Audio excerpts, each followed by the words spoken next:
Start. परिच्छेद. अध्यक्ष महाराज. महाराष्ट्र गलिच्छ वस्ती सुधारणा मंडळाच्या कामकाजावर बरीच विधायक टीका करण्यात आली आहे. तसेच जे काम झाले त्याबद्दल समाधान व्यक्त करण्यात आले आहे.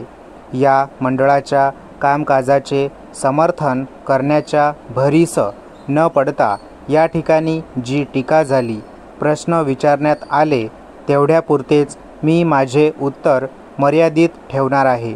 एका माननीय सदस्यांनी असे सांगितले की मध्यंतरी अशी एक हवा निर्माण झाली होती की झोपडपट्ट्यांच्या जागा सरकारी मालकीच्या होणार आहेत. हे कोणी सांगितले, कसे सांगितले हे सांगणे कठीण आहे. त्याची चिकित्सा करण्यात आता काही अर्थ नाही. आपण शिरगणती केली ती कशासाठी केली? संबंधित कायद्याखाली आपल्याला किती जमीन मिळू शकेल हे समजण्यासाठी आपण शिरगणती केली. मध्यवर्ती सरकारच्या जागेवर ज्या झोपड्या आहेत त्या मध्यवर्ती सरकारने उठवावयास पाहिजे होत्या.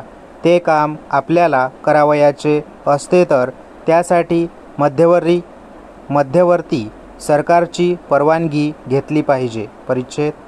झोपड्या उठवताना महाराष्ट्र सरकारने एक गोष्ट केली आहे की ज्यांच्या झोपड्या पाडल्या त्यांना दुसरीकडे जागा दिली आहे.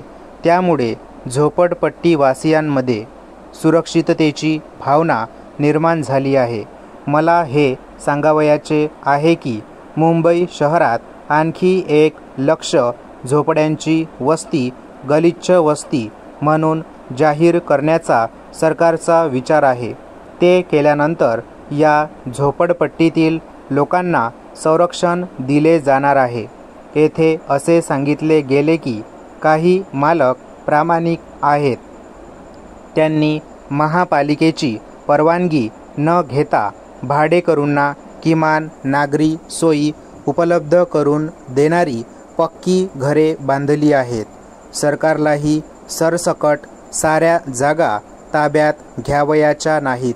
बऱ्यापैकी बांधकाम असलेल्या व त्यात राहणाऱ्या भाडेकरूंना पाणी आदी सोयी प्राप्त असलेल्या जागा वगळण्याचा जरूर विचार केला जाईल.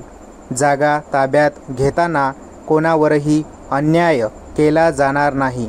सर्व गोष्टी न्यायाने करावयाच्या असल्याने जागा ताब्यात घेताना नुकसान भरपाई देण्याचाही विचार करावा लागेल.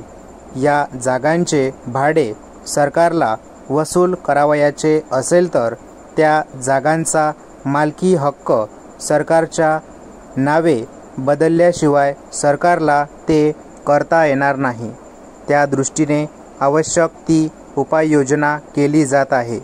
जागा ताब्यात घेण्यासंबंधीचे जे नवीन धोरण आहे ते सर्वांना माहीत होईल अशी व्यवस्था करण्यात आली आहे.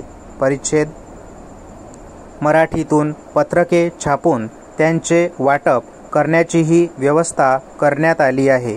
मला सन्माननीय सदस्यांना एक विनंती करावयाची आहे.